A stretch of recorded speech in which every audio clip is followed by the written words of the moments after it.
बिस्मिल्लाहिर्रहमानिर्रहीम। आज जो हमारा पहला लेक्चर है वो history in the evolution of international law in the definition of international law.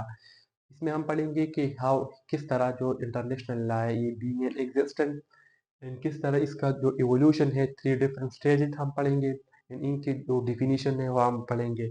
So the international law can be defined as the code of conduct on the basis of which states interact with each other or by which a state interact with international community। International law जो होती है ये code of conduct है। ये एक written documented form of rules है जो states के दरमियान होती है। एक स्टेट दूसरे स्टेट के दरमियान जो भी रवाबित रखती है, जो भी ताल्लुकात रखती है, वो एक इंटरनेशनल एक लीगल फ्रेमवर्क की वजह से होती है। इसको हम इंटरनेशनल लॉ कहते हैं। इंटरनेशनल लॉ क्यों वजूद में आई है, इसका मकसद क्या है? इसका मकसद ये है कि जब पहले दुनिया में जंगी हो रही थी जिस तरह रोमन एम्पायर के, ग्रीक्स एम्पायर के इसकी जंगी हुई थी।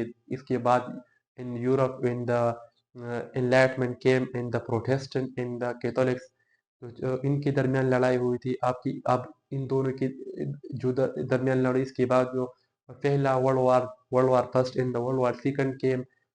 जो स्टेट्स एक दूसरे के साथ जो माहे करती एग्रीमेंट करते हैं, तो इसकी वजह से जो बात मसले वो एग्रीमेंट की वजह से जो माहे के जरिए से साल होती थी। इस तरह स्टेट्स ने ये फैसला किया कि हम इंटरनेशनल लॉ एक लॉ बनाएंगे, एक कानून बनाएंगे जिसके जिसके वजह से हम दुनिया में जो भी मसले हैं, जो भी कन्फ्लिक्ट है स्टेट्स के दरमियान, वो एक पीसफुल निगोशिएशन के जरिए हम सॉल्व करेंगे। और इसके बाद वार और जंगों की वजह से नहीं सॉल्व करेंगे, हम एक पीसफुल निगोशिएशन के जरिए करेंगे। इनका जो मौजूदा मिसाल है वो यूनाइटेड नेशन है। जिस तरह बाद मसले यूनाइटेड नेशन ने सॉल्व किए, अगरचे यूनाइटेड नेशन बाद मसलों में नाकाम है, लेकिन काफ़ी हद तक उसने कई मसले सॉल्व कर दिए एक पीसफुल नेगोशिएशन के ज़रिए। तो इसके बाद हम इवोल्यूशन ऑफ इंटरनेशनल लॉ पढ़ेंगे कि किस तरह international law came being in existence. तो जो पहले इंसान थे वो गारों में केव में रहते थे। इंसान जो पहले थे, पहले पास first time the live in the caves. इनका जो खुराक था वो अनकुक था, और ये फत्तो और जो बूटियाँ है ना, फत्तो इस पे गुजारा करते थे। इसके बाद इसने दो पत्थरों को एक दूसरे के साथ कोलाइड कर दिया, इससे फायर इन्वेंट कर दिया। जो इसने फायर जो आग है उसकी ईजाद किया। इसके बाद वो बढ़ता गया, एक खानदान बन गया। फिर जब खानदान में इजाफा हो गया तो एक विलेज बन गया, एक विलेज से भी बढ़ता गया, इनका जो पॉपुलेशन है वो बढ़ता गया और एक सिटी स्टेट में कन्वर्ट हो गया।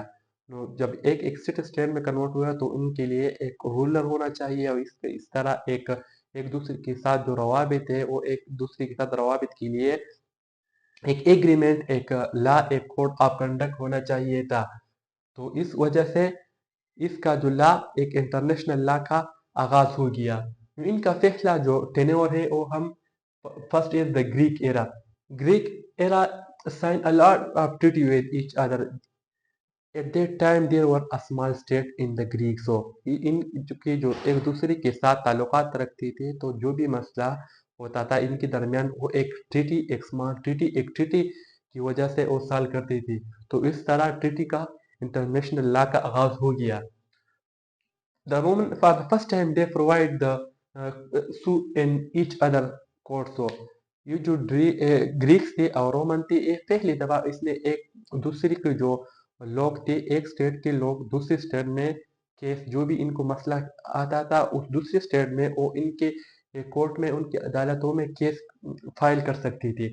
तो ये for the first time in the Greek in the Roman में हुआ।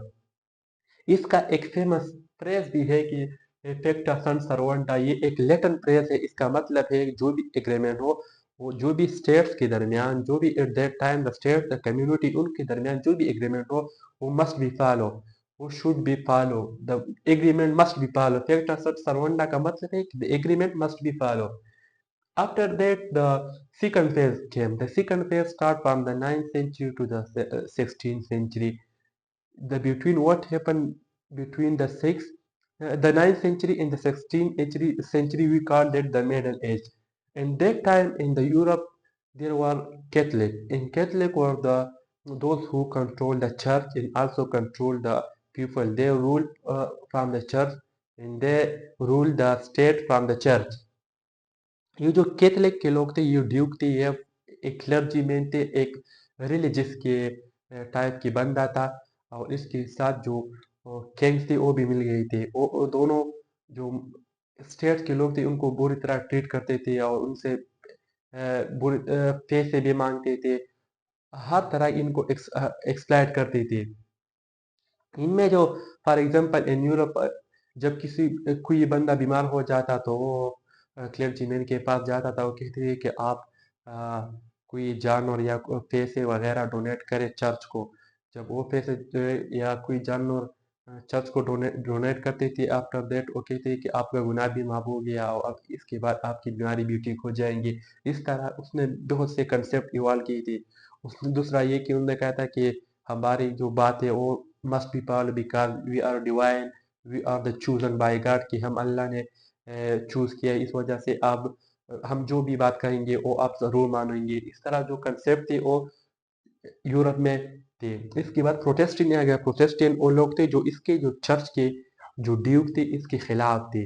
उसमें वो कहते कि जो आपके जो असल में है, जो ला है वो बाइबल में है, जो ला है वो बाइबल में वो इतना इंसानों को इतना बुरी तरह ट्रीट नहीं करते जिस तरह आप लोग करते हैं।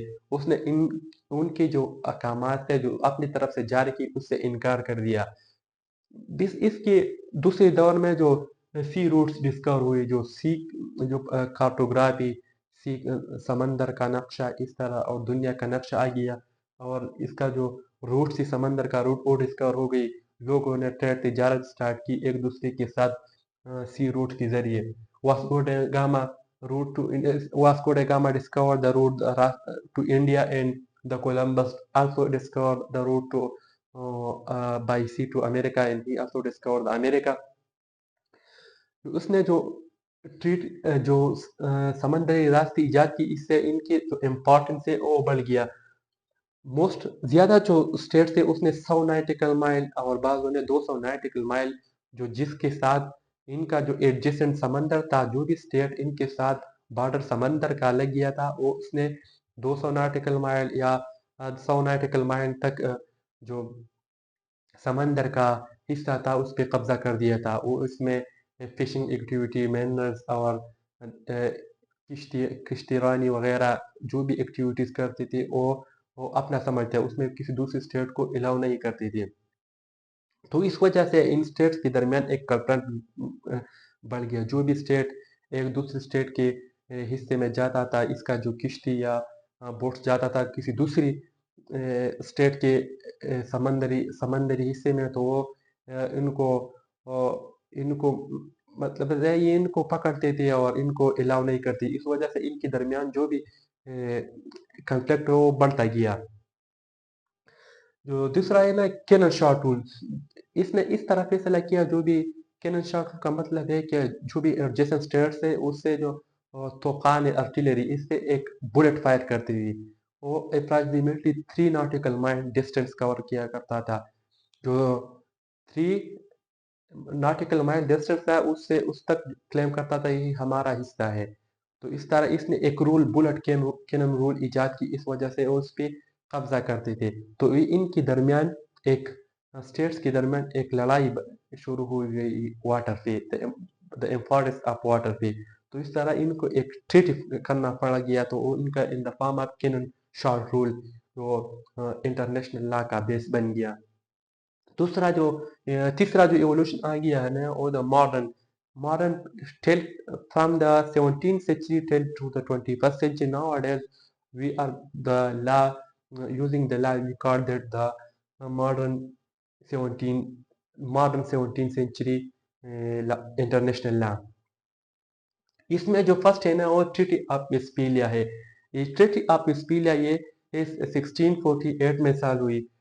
इसका ये भी यूरोप में साल हुई। इसका मेन मकसद क्या था, जो फ्यूडल सिस्टम थे, जो लोगों ने जो बहुत ज़्यादा ज़मीन होती कब्जा किया था, वो इनके दरमियान जो ज़मीन थी वो डिवाइड हो गया, उनको एक स्पेसिफिक बाउंड्री दी गई। दूसरा जो सेवरेनिटी ऑफ स्टेट, मतलब ये है इसका कि सेवरेनिटी स्टेट की एक सेवरेनिटी होती है। जो भी एक स्पेसिफिक एरिया होता था, इनका एक स्टेट, फॉर एग्जांपल ये एक स्टेट है और ये एक दूसरा स्टेट है, ये इनके जो दरमियान ये जो बाउंड्री है, जो भी एक स्टेट इसकी दूसरी स्टेट के बाउंड्री में आता था, ये ए स्टेट है, ये बी स्टेट है। जो भी स्टेट बी स्टेट से दूसरी ए स्टेट की बाउंड्री में एंटर होता था बगैर इजाज़त, तो इनकी सॉवरेनिटी, उनको जो खुद मुख्तारी है, उनको वायलेट करता था। तो इनकी वजह से ये सॉवरेनिटी, इंटरनेशनल लॉ की सॉवरेनिटी एग्जिस्टेंस में आई। तीसरा जो है emergence of nation state system. एक नेशन, जो भी एक पॉपुलेशन, एक खास पॉपुलेशन फॉर पर्टिकुलर जियोग्राफी, इसको एक नेशन सिस्टम यानी एक नेशन सिस्टम स्टेट कहा गया। जो इसके बाद जो एक international law expert Hugo Grotius या Grotius, it is also called the father of international law, उसने बताया कि जस्ट वार, ही सेड कि मसले just war and war and war everywhere, war and war, ये जो दुनिया में जो मसले हैं ना, ये वार की वजह से सॉल्व नहीं होती। इसने एक कंसेप्ट दिया, कंसेप्ट ऑफ कम्बेटेंट एंड नॉन कम्बेटेंट। कम्बेटेंट मतलब वो लोग जो जंग में इन्वॉल्व होती है, for example the soldiers of one state in the another state. एक मुल्क की जो फौजी है और दूसरे मुल्क की फौजी है, इनको कम्बेटेंट कहते हैं।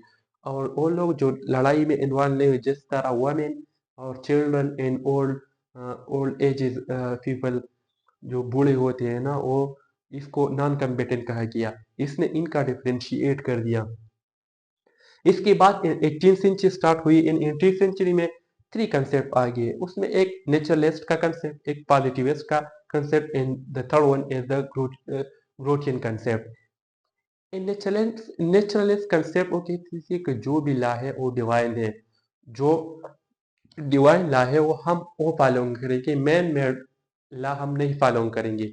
फॉर एग्जांपल, जो प्लेनेट है वो सन के इर्द गिर्द घूमती है, ये एक नेचुरल लॉ है। वो इस तरह जो नेचुरल लॉ है वो उसको पालन करेंगे, दूसरे मैन मेड आर्टिफिशियल लॉ को नहीं पालेंगे। जो पॉजिटिविस्ट आ गया वो इसके खिलाफ थी। उसने कहा कि जो भी एक लॉ साइंटिफिक की बुनियाद पर, जो भी एक लॉ इंसानों के लिए फायदेमंद हो, हम वो लॉ पालन करेंगे।